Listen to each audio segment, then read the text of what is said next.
You want to know what really convinced me that this work matters? It wasn't a lab test. It wasn't a research study. It was a 10-year-old boy who told me in his own words how different his brain feels now, how he doesn't get distracted the same way, how he feels proud of his choices.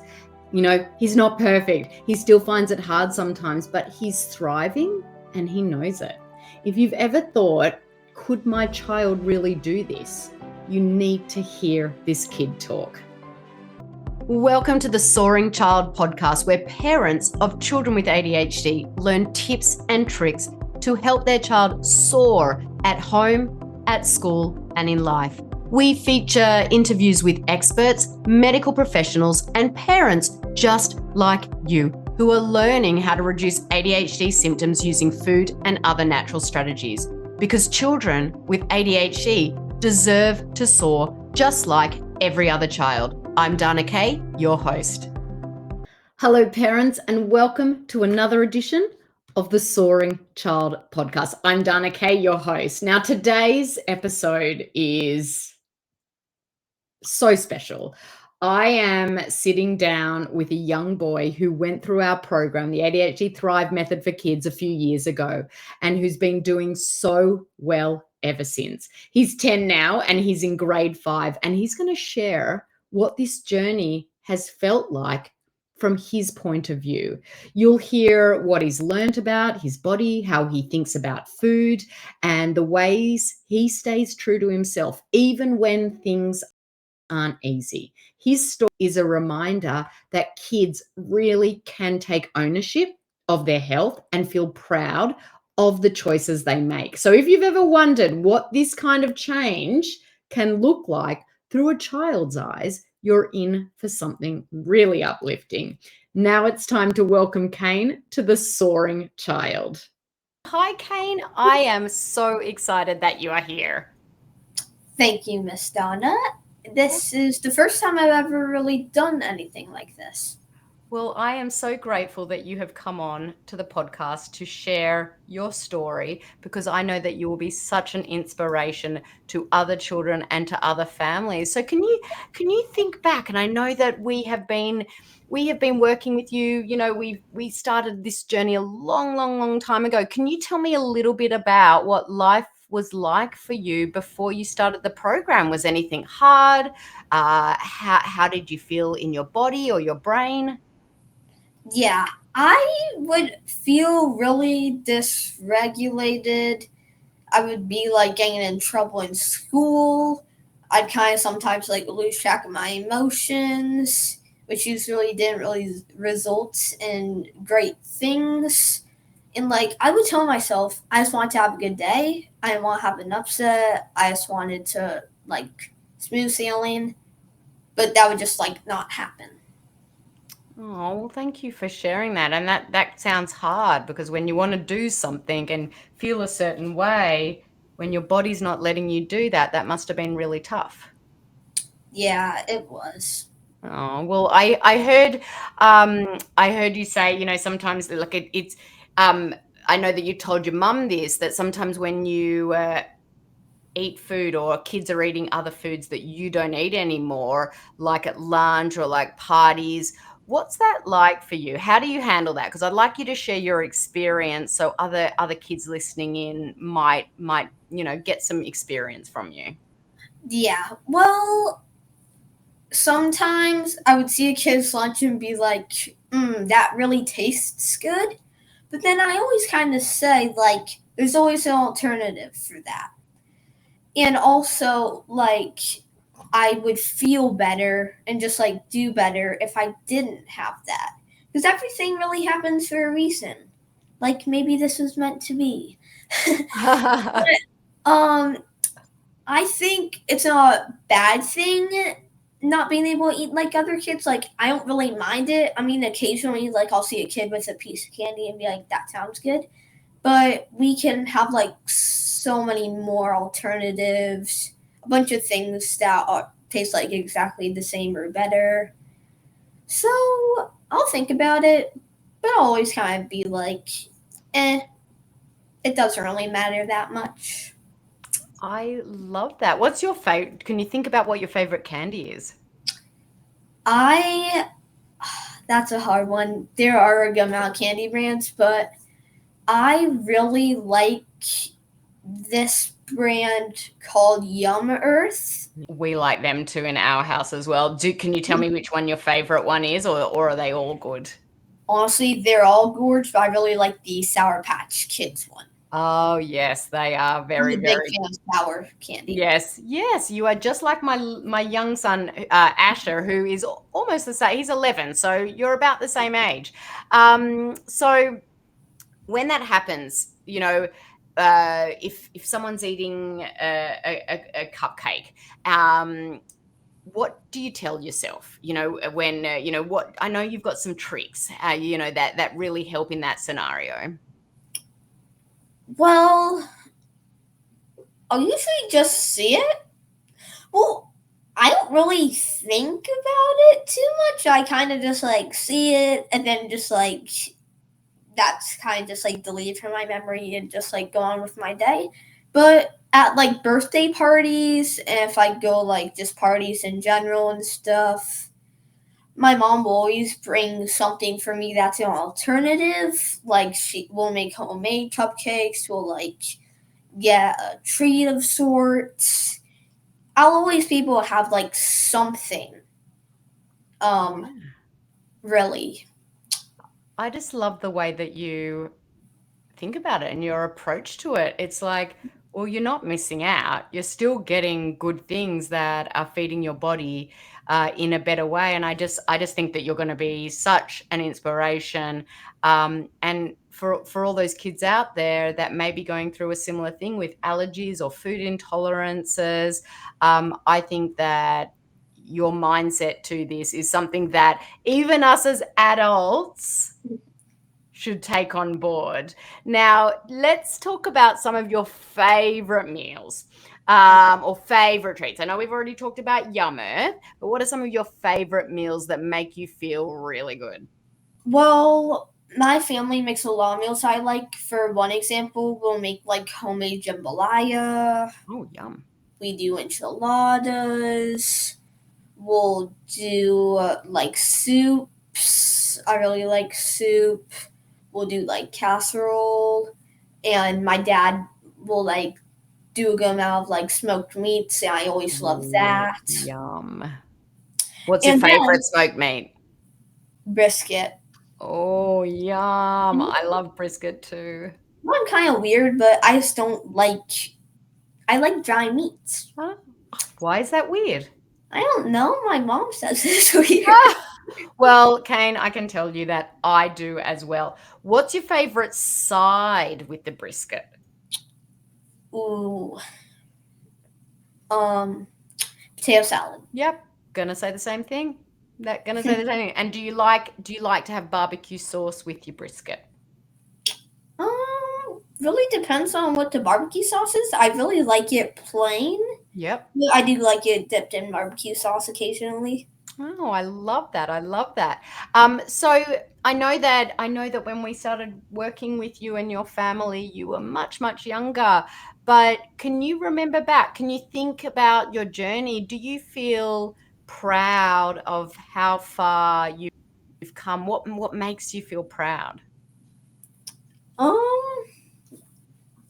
I don't really think about it like that. I just kind of think it's just like a thing that I did. Yeah. But I love it. I'm kind of genuinely proud of myself. Like, I mean, it's not like I was a teenager and chose to do this, but it's like they can eat junk if they want. They can go to grocery stores. They can get stuff. But for me, I didn't have a choice. But if I was older, I probably would have made the executive decision to do this because I really think this program has helped me and a lot of kids. I really think it's important because this program in general is kind of like you don't really find too many of these. Yeah. Because sometimes just the way this world looks, it's kind of like overlooked in a way. Yeah. But this program really did help me really did just like help me with my diet. Like, we would have still probably ate close to this had I not like been diagnosed with like high gluten sensitivity, or like basically have lactose intolerant, and like just not be able to have artificial dyes. But this program really helped because it really enforced that, and it really just kind of figured out what was going wrong. I just got off the phone with the mother of a child whose ADHD is out of control. This mother feels so guilty not being able to help him, and it's heartbreaking, especially because I know it doesn't have to be this hard. ADHD does not have to dictate the mood of your entire family. Most of the time, when a child is diagnosed with ADHD, only one treatment option is provided: medication. I'm not against medication, but if that medication doesn't work and the next step is just another pill to address the side effects of the first, and then another, there's got to be a better way. A way that doesn't just address symptoms, but instead looks at underlying stresses in the body that are actually creating and exacerbating those symptoms in the first place. It's my mission in life to help families reduce ADHD symptoms naturally without medication. After helping my own son completely reduce his ADHD symptoms, and now helping over 1,000 other families, now I want to teach you these strategies as well. I have put it all together in a free ADHD fast class, or maybe you would say, if you're in America, fast class. In less than 20 minutes, you can discover my proven 3-step process to reduce ADHD symptoms naturally, sometimes in as little as 30 days. Look for the link to join this free fast class in the show notes. Now, let's get back to the show. That's fantastic. And Cain, can I just say, like, some of the words and the way that you're speaking is so articulate. I think that you may end up in politics, or you might even end up as a podcast host, because you could totally have an award-winning podcast. So I'm so grateful that you've come on here today. Can you describe how your brain feels now? What would you say? Is it less quiet, or what would you say? Kind of how it feels is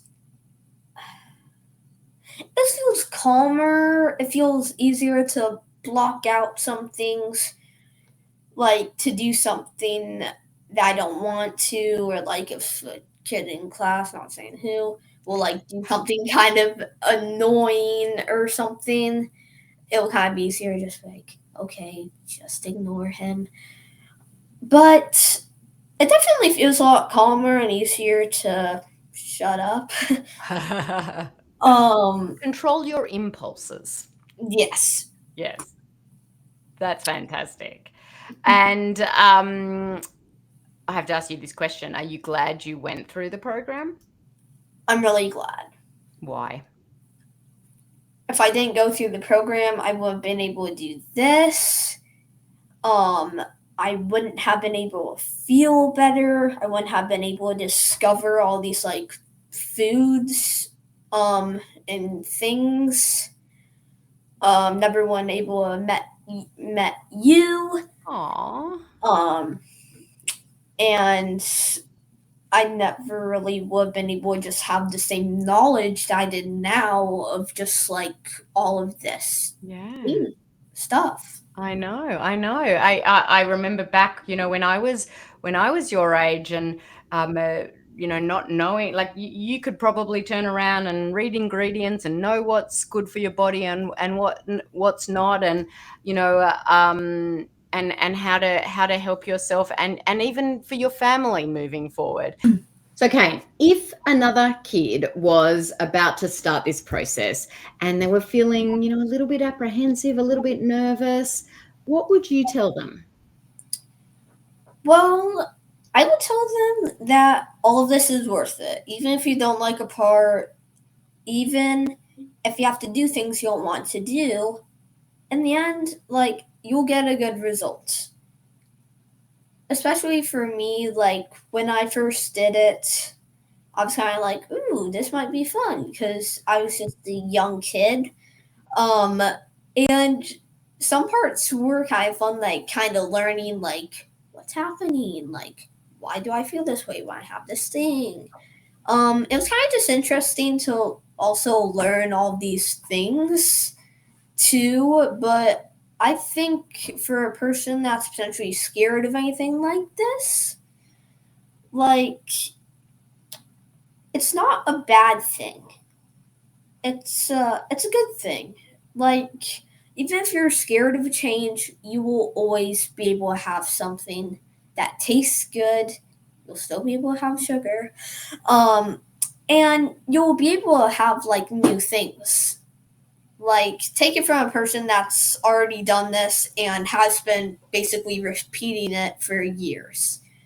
Like, I've never not been able to go to a restaurant and order like something, or like gone to have a fun thing at the store. Um, but even if you are still nervous after I've all said that, really, it just comes to, you. Like, do ask yourself, do you want to feel better? Do you want to be able to do things better? Do you want to be able to focus? And if you ask all of those, and even if you say yes in your mind to one of those things, like, that still means you're like gonna you want to do this. Like, Cain, I don't know if you can see, but I literally have tears in my eyes right now, because I know that is just going to mean so much to another child who is nervous, and you probably won't ever hear back from anyone, but I just want to say that what you just shared was so heartfelt and so real, and thank you. Okay, Cain, I ask every guest this, and you are no different. If you could share one actionable tip that parents or kids can start using today, what would it be? okay, I put a good amount of thought into this. Well, I didn't put a lot of thought into what I just said, but I think that if you ever see something on the at the store or something, just to be safe too, like, if you ever see a word called like gluten or soy, or like or like something, or like anything that has artificial dyes, milk, or says gluten, you can like ask more about this if you're not an adult. But if you can't pronounce something on the ingredient list on the back or side of the box, it probably means you shouldn't get it. Like, and I don't mean like, I mean if like 15 and up person can't even pronounce it or know what it means, like, you shouldn't be having that. I'm not saying that kids younger than that don't know what things mean, but I especially mean like for like 7 younger, or maybe like 6, something like that. If you don't know how to pronounce it or anything, just don't get it. Yes, I have to say, I think that is one of the best tips that we have heard. If you don't know how to pronounce it, put it back. I absolutely love that. Oh my gosh, Cain, and listeners, like, if you are anything like me, you are probably smiling from ear to ear right now. Cain, I just have to say, you are so brave. You're so thoughtful and so open and honest. And I just want to say thank you so much. That was so incredible. And I am just so grateful that you came on here today and you shared your story and joining me today. I'm so grateful I came on too. Like, I actually kind of was nervous at first, but then kind of just got into a groove, and then it was just like going down the stream. Yeah, it sure is. And as I said, like, you might end up to be like a famous podcast host. So guys, you heard Cain here first. If he ends up as a famous podcast host, you heard him first on the Soaring Child. Cain, thank you once again for joining me today. It was fabulous having you. And to the parents listening, if this just gave you some hope, if it just sparked something inside you, please share this episode. Maybe there's another parent out there who needs to hear a message like this from a child who has lived it. And hey, if you're ready to start helping your own child feel better in their body, in their brain, check out the show notes to schedule a free ADHD Thrive breakthrough call with our amazing team. Listeners, thank you for tuning into this week's episode of The Soaring Child. I'm Dana Kay, your ADHD health practitioner. Keep on thriving. I'm Cain, and I am your child on here. And have a good day. I love it. Thank you for listening to the Soaring Child podcast today. To learn more about how to help your child with ADHD soar using natural strategies, visit our website at ADHDthriveinstitute.com and follow us on social media at ADHD Thrive Institute.